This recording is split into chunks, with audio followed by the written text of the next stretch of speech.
M.R. Mittal जी, स्वागत है आपका। ऐसा है, मेरे पैरों में ना थोड़ा सुन्नापन है उंगलियों में। और मेरी उम्र है 77। ठीक है सर। कोई नुस्खा लिया आपने हमारा मित्तल साहब?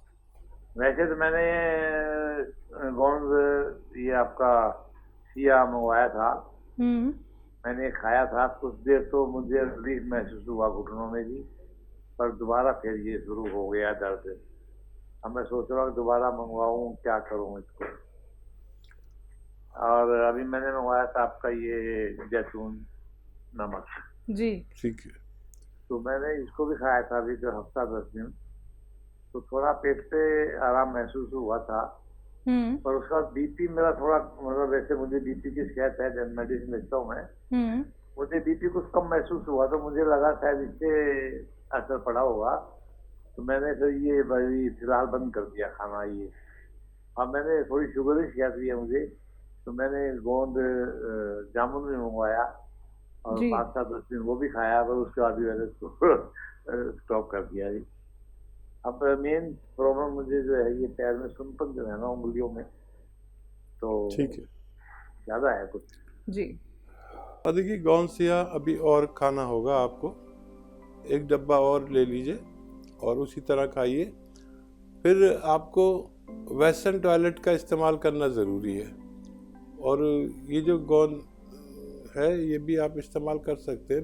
ये जो डायबिटीज़ है आपको, उसमें भी अच्छा काम करता है, घबराया ना करें।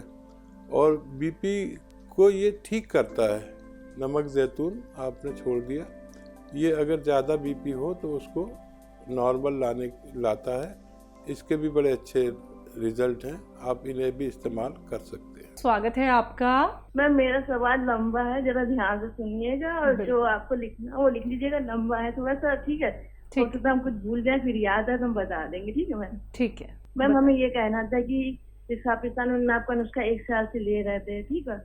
और 10 महीने से नमक जैतून सोडा और क्या बोलते बीपी डिप्रेशन और कब्ज के लिए, और अलसी और सौंफ धनिया के साथ ले रहे हैं, ठीक है?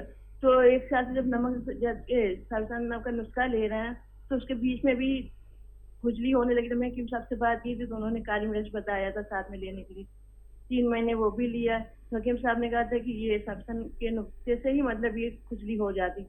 अगर जहाँ भी बदन में खुजला हो, जिस लगता है नसों से जलन ऐसी होती है, मतलब वहां पे खुजलाने के बाद बदन में कहीं भी खुजला लो, तो ये, और उसके लिए फिर सीजर वगैरह भी खाया है, तो उससे भी कुछ आराम नहीं मिल रहा मैम। और दूसरी चीज ये नमक जैतून का छोटा एक मैं वही 10 महीने से खा रहे हैं, वो भी जो कब्ज वगैरह है वो अभी तक ना ठीक हुआ है।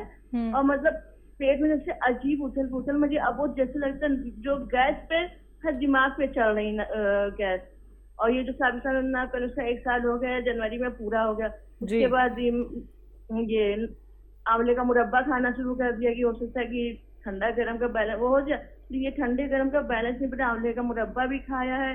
और क्या बोलते हैं एनाजॉल, गर्मी इतनी बदन में रहती है कि फिर एनाजॉल वगैरह भी लिया, एनाजॉल है। और क्या बोलते हैं ये मतलब थोड़ा ठंडी चीजें भी ली, तो उससे अब ये फरवरी में ये एनाजॉल और ये क्या बोलते हैं आंवले का मुरब्बा वगैरह जो लिया है, इससे जकड़न क्यों हो रही थी, इसमें क्या अभी वो नुस्खा और लेना पड़ेगा, या क्या दिक्कत कहाँ पे आ रही है, कौन सी जो हो रही है, बैलेंस नहीं बैठा ठंडे गर्म का, कुछ समझ में नहीं आ रहा। उसके पेट अजीब है और गैस जो दिमाग पे चढ़ी, तबियत अजीब रहती मैम। चलिए, तो यानी दिक्कत कहाँ पे हो रही है? जी तहसीन जी, गैस की दिक्कत है आपको, खुजली की प्रॉब्लम हो रही है, बदन में गर्मी रहती है आपको, बदन में गर्मी भी जकड़न रहती है।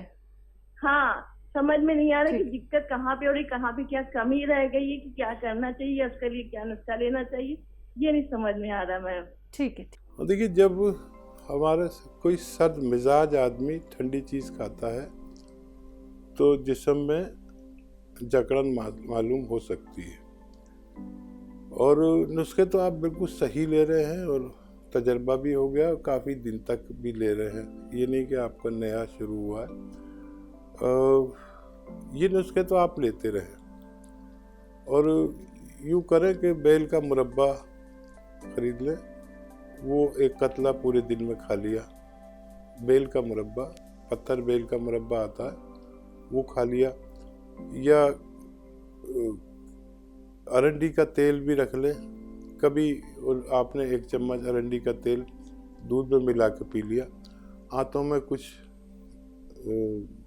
नमी आ जाए, कुछ खुश्की हो गई है, क्या वजह है कि आपको इत्मीनान नहीं आ रहा, तो कभी कभी ये आप अरंडी का तेल 1 चम्मच गर्म दूध में मिलाकर ज़रूर पी लिया करें।